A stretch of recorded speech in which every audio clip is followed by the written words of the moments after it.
BNP কি চাই আমি। আপনি বিএনপি কে চাচ্ছেন? হ্যাঁ বিএনপি চাই। আমরা বিএনপি প্রত্যাশা করছি, বিএনপির সংখ্যা সব সময় তো বেশি। বিএনপি বিএনপি বিএনপি কে চাচ্ছেন? বিএনপি কে মনে করছি সাপোর্ট দেব।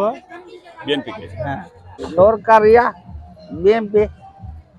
সামনে বিএনপি কে চাচ্ছেন? হ্যাঁ হ্যাঁ সরকার হিসাবে তো আমরা যাকেই প্রত্যাশা করি কোনো বিএনপি তো আসবেই। তাকে সরকার তারেক জিয়া। দল ধরেন দেশে ৩-৪টা, হ্যাঁ। এখন কোন দল যে পার হবে সেটি ভোটের উপর নির্বাচন করবে। জামাত উঠলেই ভালো হয়। জামাত উঠলে ভালো হয়। তাহলে আপনার প্রত্যাশা জামাত আসুক। জামাত এখন বিএনপির বিএনপি যেটি এখন বিএনপি সম্ভাবনা আছে আর কি। বিএনপি কারণ বিএনপি সরকার দিয়ে দিলে এবার আসে জায়গাটা পালাতে করলে ভালো। কে আসবে এখন আল্লাহ জানে, আমরা এই কথা বলতে পারবো না। আমরা কিশোর মানুষ, আমরা এত বড় রাজনীতি আমরা জানি না। বিএনপি কি চাচ্ছি? বিএনপি কে চাচ্ছেন?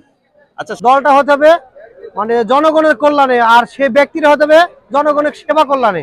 এখন তো দেখছি যে বিএনপি আগে আছে, এখন কার কি হবে আমি কাম করবো। বিএনপি আসুক, দীর্ঘদিন হলেন। বিএনপি আমার তো মনে হয় জামাত হলে ভালো হতো। জামাত একবার উঠার দরকার। জামাত একবার ওঠার দরকার।